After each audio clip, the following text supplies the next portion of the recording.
भाजपाने महिलांच्या सक्षमीकरणावर भर देत अनेक महत्त्वाच्या योजना जाहीर केल्यात। यामध्ये महिलांना दर महिन्याला 2,500 रुपयांची आर्थिक मदत देण्याचं वचन देखील भाजपाकडून देण्यात आलंय। त्यामुळे सर्वांचेच लक्ष भाजपच्या या जाहीरनाम्याकडे वेधून गेलंय। पंतप्रधान नरेंद्र मोदी यांच्या नेतृत्वाखाली भाजपाने जाहीरनाम्याचे रूपांतर संकल्पपत्रात केल्याचंही नमूद केलंय। मोदी सरकारमुळे 25 कोटी नागरिक दारिद्र्य रेषेच्या बाहेर आलेत। दरम्यान या सगळ्यांमध्ये भाजपने लाडक्या बहिणींसाठी घोषित केलेल्या आर्थिक मदतीकडे सर्वांचे लक्ष लागून राहिले आहे।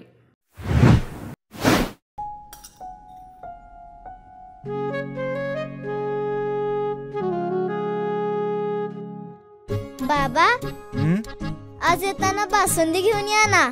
अगं, कालच आपण आईचा वाढदिवस होता म्हणून आणली होती ना। ऐकलं, गोकुळची बासुंदी पुन्हा खावीशी वाटतेय। खरं सांगू, मलाही खावीशी वाटतेय।